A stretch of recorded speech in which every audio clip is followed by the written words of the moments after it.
Hey guys, இப்போ நம்ம shortcut tutorial number 3ல இருக்கோம். இந்த வீடியோவில் நம்ம என்ன பண்ண போகிறோம் அப்படின்னா, நம்ம எடிட் பண்ண ஃபைல்ஸை வந்துட்டு எப்படி எக்ஸ்போர்ட் பண்ணுறது அப்படின்னு சொல்லிட்டு பார்க்க போகிறோம். போன வீடியோவில் வந்து பார்த்தீங்கன்னா எப்படி வந்துட்டு இம்போர்ட் பண்ணணும், மெர்ஜ் பண்ணணும், அது மாதிரி விஷயங்கள்லாம் பார்த்தோம். ஒருவேளை நீங்கள் ஷார்ட்கட்டுக்கு புதுசாக இருந்தால் அந்த வீடியோவை பார்த்துட்டு அதுக்கப்புறம் வந்து இந்த வீடியோவை பாருங்கள். இல்லை உங்களுக்கு எக்ஸ்போர்ட் பண்ணுறது மட்டும்தான் வேணும்னா நீங்கள் இந்த வீடியோவிலே கண்டினியூ பண்ணலாம். ஓகே,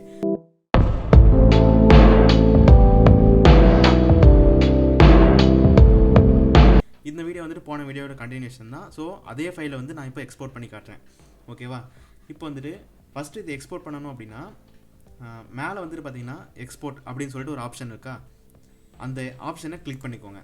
ஓகேவா? அதை கிளிக் பண்ணதுக்கப்புறம் கீழே வந்துட்டு பார்த்தீங்கன்னா யூடியூப் அப்படின்னு சொல்லிட்டு ஒரு ஆப்ஷன் இருக்கும். ஏன் நான் யூடியூப்பை ஸ்பெசிஃபிக்காக சொல்கிறேன் அப்படின்னா, யூடியூப் வந்துட்டு பார்த்தீங்கன்னா MP4 ஃபைல் அதில் வந்துட்டு உங்களுக்கு எக்ஸ்போர்ட் பண்ணும். ஒருவேளை நீங்கள் வேறு ஃபைல் ஃபார்மேட் வேணும் அப்படின்னா நீங்கள் வந்துட்டு வேறு ஆப்ஷன் உங்களுக்கு சைடில் இருக்கிற எதுனாலும் கிளிக் பண்ணிக்கலாம். ஓகேவா? இப்போ யூடியூப்ன்றதை கிளிக் பண்ணிக்கோங்க. அதுக்கடுத்து இன்னொரு வாட்டி வந்துட்டு நீங்கள் வந்துட்டு வீடியோவோட மோடு என்ன இருக்குது அப்படின்னு சொல்லி செக் பண்ணிக்கோங்க. அதாவது வீடியோவோட குவாலிட்டி சொல்ல வரேன். ஓகேவா? அது வந்துட்டு மேலே அந்த செட்டிங்ஸ் போயிட்டு வீடியோ மோடு அப்படின்னு இருக்கு இல்லையா, அது வந்து நீங்கள் வச்ச வீடியோ குவாலிட்டி தான் இருக்கா அப்படின்னு சொல்லிட்டு செக் பண்ணிக்கோங்க. நான் வச்ச குவாலிட்டி தான் இருக்குது. 1080 பிக்சல் 60 frames per second தான் இருக்குது. ஓகேவா? இப்போ நம்ம யூடியூப் செலக்ட் பண்ணிட்டோமா, அடுத்து என்ன பண்ண போகிறோம் அப்படின்னா கீழே எக்ஸ்போர்ட் ஃபைல் இருக்கு இல்லையா, அதை கிளிக் பண்ண போகிறோம். எக்ஸ்போர்ட் ஃபைல் கிளிக் பண்ணிங்கன்னா நீங்கள் எக்ஸ்போர்ட் பண்ண வீடியோ வந்துட்டு எந்த இடத்துல சேவ் ஆகணும் அப்படின்னு சொல்லிட்டு கேட்கும். நான் வந்துட்டு டெஸ்க்டாப்லேயே சேவ் பண்ணிக்கிறேன். ஓகேவா? கீழே வந்துட்டு உங்களோட நேம் சேஞ்ச் பண்ணணும் அப்படின்னா நேம் சேஞ்ச் பண்ணிக்கோங்க.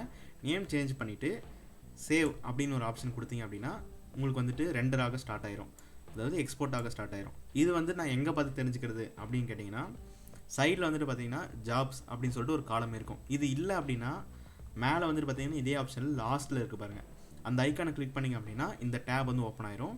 இதில் வந்துட்டு எவ்வளோ பர்சன்டேஜ் ஆகிட்டுருக்கு, இந்த இடத்துல வந்து இன்னும் எவ்வளோ டைமில் எக்ஸ்போர்ட் ஆயிரும் அப்படின்னு சொல்லிட்டு காட்டும். ஓகேவா?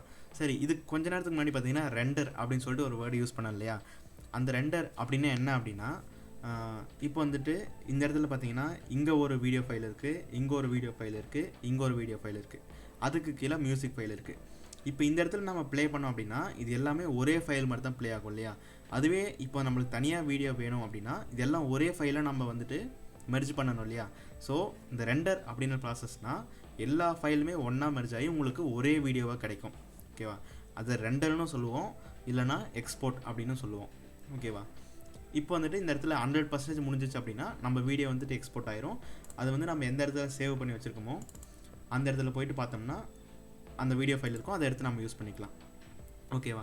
அடுத்த வீடியோவில் வந்துட்டு இந்த ஷார்ட்கட் சாஃப்ட்வேரில் இருக்கிற ஒரு சில எஃபெக்ட்ஸ் பற்றிலாம் பார்க்க போகிறோம். ஸோ அடுத்த வீடியோவை தொடர்ந்து பாருங்கள். எங்கள் சேனலுக்கும் சப்ஸ்கிரைப் பண்ணிக்கோங்க. அப்புறம் அந்த பெல் ஐக்கானை ப்ரெஸ் பண்ண மறந்துடாதீங்க.